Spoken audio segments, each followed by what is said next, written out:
राधे राधे दोस्तों। क्या आपको कभी ऐसा लगा है कि आप कितनी भी कोशिश कर लें, मुश्किलें खत्म ही नहीं हो रही? क्या आपको लगता है कि आपके पुराने बुरे कर्म या प्रारब्ध आपका पीछा ही नहीं छोड़ रहे? तो दोस्तों, आपको एक बात बताना चाहता हूँ। हर रात के बाद सवेरा जरूर होता है।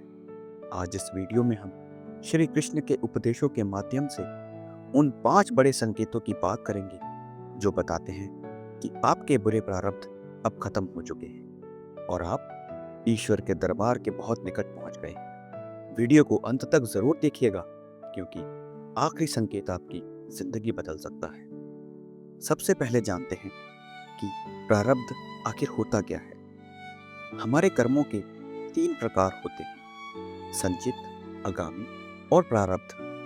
प्रारब्ध वो किस्मत है जो हम पिछले जन्मों से लेकर आए हैं।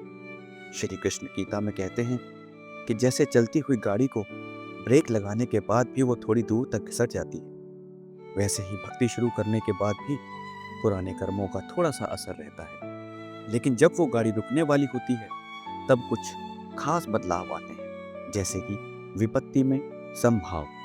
और पहला संकेत आपको मिलता है दुख में भी शांति। जब आपके बुरे प्रारब्ध खत्म होने वाले होते हैं, तो बाहर की परिस्थितियां भले ही खराब क्यों ना हो, लेकिन आपका मन अंदर से शांत होने लगता है। पांडवों को देखिए, उन्हें वनवास भी मिला, अज्ञातवास भी मिला, लेकिन उनका मन हमेशा कृष्ण में लगा रहा। उन्होंने शिकायत नहीं की। अगर आज आपके साथ बुरा हो रहा है और आप रो रो कर शिकायत करने की जगह ये कह रहे हैं कि जो हो रहा है मेरे कृष्ण की मर्जी है, तो समझ लीजिए कि आपका मैल अब धुल रहा है। अब दुख आपको तोड़ने नहीं बल्कि निखारने आया है। दूसरा संकेत, बिना स्वार्थ का प्रेम। जब तक बुरे कर्म भारी होते हैं, हमारा मन भगवान में नहीं लगता। हम मंदिर जाते हैं तो सिर्फ मांगने जाते हैं, लेकिन जब प्रारब्ध खत्म होने लगते हैं, तब आपको मंदिर में शांति मिलने लगती है। मान सम्मान की चाह ही खत्म हो जाती है। आपको नाम जप जैसे हरे कृष्ण, राधा राधा या फिर राम राम में आनंद आने लगता है। अगर आपको लगता है कि अब आपको दुनिया की बातों से ज्यादा कृष्ण की बातें अच्छी लगती हैं, तो ये इस बात का प्रमाण है कि ईश्वर ने आपका हाथ थाम लिया है। बात करते हैं तीसरे संकेत की, स्वभाव में परिवर्तन। बुरे प्रारब्ध व्यक्ति को क्रोधी, लोभी और ईर्ष्यालु बनाते हैं, लेकिन जैसे ही बुरे कर्मों का बादल छटता है, आपके अंदर दया और करुणा आने लगती है। आप उन लोगों को भी माफ कर देते हैं जिन्होंने आपके लिए बुरा सोचा या बुरा किया, क्योंकि अब आपको समझ आ जाता है कि वो सिर्फ एक जरिया थे आपके कर्मों को काटने का। जब आपकी बुद्धि शुद्ध हो जाए, तो समझ लीजिए कि भगवान का प्रकाश आपके भीतर प्रवेश कर रहा है।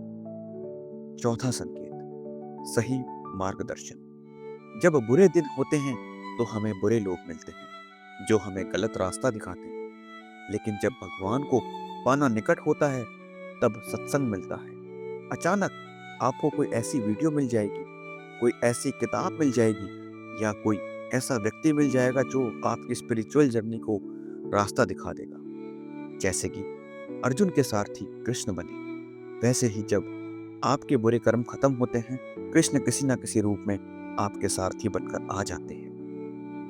अब बात करते हैं पांचवें और हमारे आखिरी संकेत, निर्भयता की। अब आपको भविष्य की चिंता नहीं रहती, आपको मृत्यु से भी डर नहीं लगता।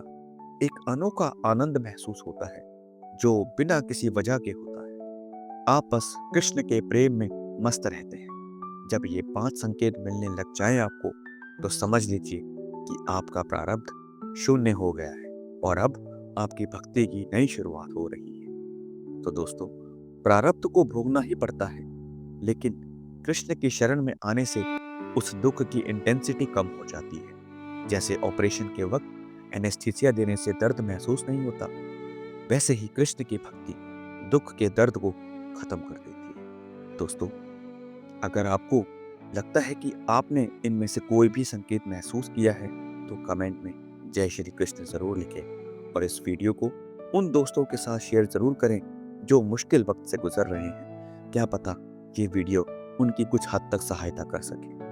राधे राधे दोस्तों।